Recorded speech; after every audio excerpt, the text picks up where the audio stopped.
Chapitre 11. Le vol des idées. Jonathan, attentif, décrivant des cercles, survolait lentement les falaises lointaines. En tant qu'élève, ce rude gaillard de Fletcher approchait de très près l'idéal. Il était puissant et léger, et il volait vite, mais mieux encore, il avait le feu sacré. En 7 minutes même, il arrivait, forme ronflante, grise et floue, frôlant son moniteur à 220 km/h. Ensuite, sans ralentir, il s'arrachait au piquet pour tenter de tourner un tonneau lent vertical à 16 facettes, tout en les comptant à haute voix.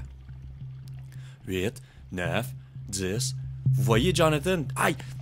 Je n'ai plus de vitesse. 11. Ah! Je voudrais bien arriver à faire des bons arrêts, bien nets, pareil au vôtre. 12. Sacre bleu! J'y arriverai pas. 13. Oh! Ces 3 dernières facettes. 14. Ah! Le décrochage en coup de fouet, au fait de sa trajectoire ascendante, mit le comble à sa rage d'avoir échoué.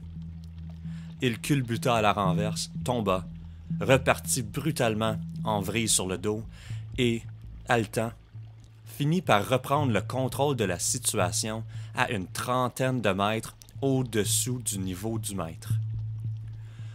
Vous perdez votre temps avec moi, Jonathan. Je suis trop borné. Je suis trop stupide. J'essaye, mais je ne réussirai jamais. Jonathan hocha la tête en abaissant vers lui son regard. Une chose en tout cas c'est certaine. Jamais tu n'y parviendras tant que tu feras des ressources aussi brutales. Mon petit Fletcher, tu perds ainsi au départ 60 km/h. Souplesse. Fermeté, mais souplesse. Compris? Il descendit rejoindre le jeune goéland. Essayons maintenant ensemble, en formation.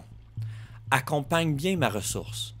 Vois comment nous amorçons la manœuvre en douceur.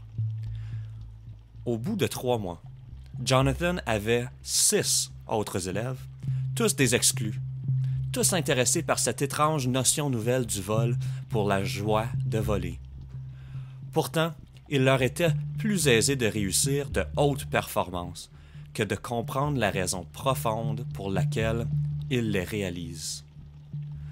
Chacun de nous, en vérité, est une idée du grand goéland, une image illimitée de la liberté, leur expliquait Jonathan lors de leur réunion du soir sur la plage. Le vol de précision n'est qu'un pas de plus franchi dans l'expression de notre vraie nature. Tout ce qui nous limite, nous devons l'éliminer. C'est le pourquoi de tout cet entraînement au vol à haute vitesse et aux acrobaties aériennes.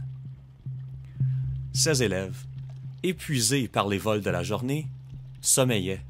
Ils aimaient l'entraînement à cause de la vitesse, parce que c'était grisant et que cela leur permettait aussi d'étancher une soif de savoir qui grandissait à chaque leçon.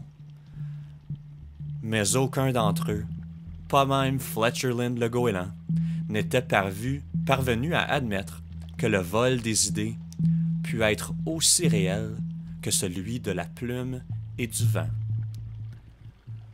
Votre corps, d'une extrémité d'aile à l'autre, disait parfois Jonathan, n'existe que dans votre pensée, qui lui donne une forme palpable. Brisez les chaînes de vos pensées, et vous briserez aussi les chaînes qui retiennent votre corps prisonnier.